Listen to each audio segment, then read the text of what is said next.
Hello दोस्तों, कैसे हैं आप सब? आज की हमारी कहानी है शहर की बहू। साक्षी एक पढ़ी लिखी, समझदार और आत्मनिर्भर लड़की थी। दिल्ली यूनिवर्सिटी से स्नातक करने के बाद वह एक छोटी सी निजी कंपनी में नौकरी करती थी। उसका जीवन सादा था, लेकिन आत्मविश्वास से भरा हुआ। पिताजी रिटायर्ड सरकारी अफसर थे और माँ स्कूल में शिक्षिका। साक्षी की दुनिया किताबों, ऑफिस की भागदौड़ और शाम की कॉफी तक सिमटी थी। पर अचानक ही एक रिश्ता आया, एक किसान परिवार से। लड़के का नाम था अर्जुन। साधारण पर सुदर्शन, बातचीत में शालीन और सरल। परिवार वालों को रिश्ता भा गया। अर्जुन के परिवार ने बताया कि वह खेती करता है, गांव में 10 बीघा जमीन है और घर में सब सुख सुविधाएं हैं। बस बहू पढ़ी लिखी चाहिए। साक्षी ने थोड़ी हिचक के साथ हाँ की। उसे विश्वास था कि अर्जुन पढ़ा लिखा ना सही, पर समझदार होगा, और जहाँ समझदारी होगी वहाँ प्यार भी होगा। शादी हुई। विदाई में साक्षी की माँ ने उसे गले लगाकर कहा था, बेटी, अगर कभी मन भारी हो तो बताना जरूर, हम हमेशा तुम्हारे साथ हैं। पर साक्षी को क्या पता था कि गांव की मिट्टी उसके आंसुओं को इतनी जल्दी सोख लेगी कि वो खुद भी अपनी पीड़ा को भूलने लगेगी। गांव पहुंचते ही उसे एक झटका सा लगा। कोई सजावट नहीं, कोई स्वागत नहीं। घर एक मंजिला मिट्टी की दीवारों वाला था और आंगन में भैंसें बंधी थी। लाइट की व्यवस्था नहीं थी, सिर्फ एक सोलर लैंप। अर्जुन की माँ विमला देवी एक सख्त और परंपरागत महिला थी।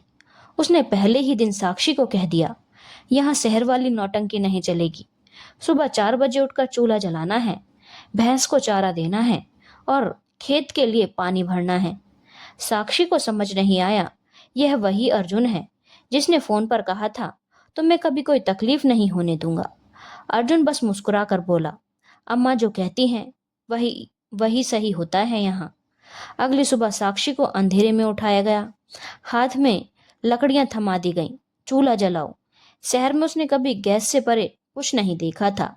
लकड़ियां जलाना, फिर रोटी सेकना। वह हाथ जला बैठी। सास बोली, बहू बनने का शौक था ना, अब सीख भी लो। दिन में उसे भैंसों का गोबर उठाना पड़ा, खेतों में पानी भरना पड़ा, वो भी नंगे पांव। गांव की महिलाएं उसे देखकर हंसती, फुसफुसा कर कहती, शहर की गुड़िया खेतों में खेल रही है अब। साक्षी ने कई बार अर्जुन से कहा, मुझे कुछ दिन का समय दो, मैं सीख जाऊंगी, लेकिन यूं अपमानित मत होने दो मुझे। पर अर्जुन हमेशा एक ही बात कहता, अम्मा का हाथ बटाना हमारा फर्ज है, तुम्हें उनकी इज्जत करनी चाहिए। साक्षी के दिल में हर दिन कुछ टूटने लगा। वह सोचती, क्या यही मेरा जीवन है? वह अपने मायके फोन करना चाहती, पर वहां हर कॉल के पहले अर्जुन पूछता, क्या कहोगी कि सास काम करवाती है? ये तो हर घर में होता है। एक दिन माँ की चिट्ठी आई, बेटी तुझे याद करते हैं, सब ठीक है ना? साक्षी ने जवाब लिखा, सब बहुत अच्छा है माँ, अर्जुन बहुत अच्छा है, सब मेरा ध्यान रखते हैं। क्यों लिखा ऐसा? क्योंकि उसकी माँ का दिल वो सच नहीं सह सकता था। साक्षी अब गांव की जिंदगी को समझने लगी थी, मगर स्वीकार नहीं कर पा रही थी। उसके लिए सबसे मुश्किल था अर्जुन का चुप रहना। वो हर बात में अपनी माँ की बात को पत्थर की लकीर मानता। एक शाम साक्षी ने हिम्मत करके कहा, अर्जुन, क्या तुमने कभी सोचा है कि मेरी भी कोई भावनाएं हैं? मैं हर रोज खुद को मारकर यहाँ सबके मुताबिक ढलने की कोशिश कर रही हूँ, पर तुम कभी मेरा पक्ष क्यों नहीं लेते? अर्जुन बिना उसकी तरफ देखे बोला, माँ ने भी तो सारा जीवन ऐसे ही गुजारा है, औरतों के लिए यही होता है। उसकी यह बात साक्षी के सीने में नस्तर बनकर चुभी। वो रात उसने चुपचाप आंसुओं के साथ काटी। ना अम्मा को बता सकी, ना मायके फोन कर सकी, और ना ही अपने पति को समझा सकी। अब साक्षी को खेतों में भी जाना पड़ता था। सूरज निकलने से पहले सासू माँ उठकर कहती, बहू, भैंस का गोबर समेटा कि नहीं? चल खेत में जाना है पानी देने। वह मिट्टी में साड़ी संभालते हुए चलती, नंगे पांव। धूप में सर जलता और पैरों में छाले पड़ते। कई बार वह बेहोश होने की कगार तक पहुंच जाती, पर फिर भी कोई नहीं पूछता, ठीक हो? अर्जुन दिन भर खेतों में होता, शाम को आता और अपने दोस्तों के साथ बैठ जाता। रात में साक्षी चूल्हे के पास बैठकर खुद से कहती, शहर की साक्षी तो कहीं खो गई। ये जो औरत है वो कौन है? विमला देवी ने गांव की औरतों से कहना शुरू कर दिया। शहर से बहू लाकर गलती कर दी। सारा दिन बहाना बनाती है, ना रोटियां गोल बनती हैं, ना दूध ठीक से उबालती है। पड़ोस की चाची जी बोली, अब तो ये पढ़ी लिखी लड़कियां सिर्फ ब्यूटी पार्लर जानती हैं, घर चलाना नहीं। साक्षी सब सुनती, सहती थी और रात को सिरहाने आंचल भीगता था। एक दिन जब भैंस का दूध जल गया, विमला देवी ने सबके सामने थप्पड़ मार दिया। सारा घर बर्बाद कर देगी। और तो कुछ आता नहीं। अर्जुन वहीं खड़ा था। उसने कुछ नहीं कहा। साक्षी की आंखें फटी की फटी रह गई। क्या मेरी इज्जत सिर्फ मेरे माँ बाप के घर तक थी? अब साक्षी की सहन शक्ति जवाब दे रही थी। एक रात वह अंधेरे में बैठी बैठी रही। जब सब सो चुके थे, उसके मन में ख्याल आया, अगर मैं मायके चली जाऊं, पर कैसे जाऊं? क्या कहूंगी कि ससुराल में भैंस का गोबर उठाना पड़ता है? तो सहन नहीं सकती। नहीं, वो हार मानने वालों में से नहीं थी। अगले दिन उसने साड़ी की बजाय सलवार पहन ली, चूल्हे की बजाय मिट्टी का चूल्हा बना लिया और भैंसों को अपनी भाषा में पुकारना शुरू किया। सास बोली, ये क्या नया तमाशा है? साक्षी ने पहली बार नजरों में नजरें डालकर जवाब दिया, काम करूंगी, पर अपने तरीके से। आपकी बहू हूं, आपकी गुलाम नहीं। धीरे धीरे गांव की औरतें साक्षी की मेहनत को देखने लगी। वह अब खेतों में खुद हल के औजार चलाती, भैंस को नहलाती और गांव की लड़कियों को दोपहर में पढ़ाना शुरू कर देती। बच्चियों की माएँ कहती, शहर से पढ़कर आई है, पर घमंड नहीं है। बहू तो ऐसी होनी चाहिए। एक दिन जब अर्जुन आया तो देखा कि खेत में पानी का लेवल कम हो रहा था और साक्षी अपने हाथों से मिट्टी बांधकर नहर को रोक रही थी। अर्जुन के दिल में पहली बार कुछ हिला। शायद उसे पहली बार एहसास हुआ कि उसकी पत्नी सिर्फ बहू नहीं, इंसान भी है। अब गांव में साक्षी के बारे में बातें बदलने लगी। शहर की है लेकिन सीधी है, पढ़ी लिखी होकर भी काम करने में झिझकती नहीं।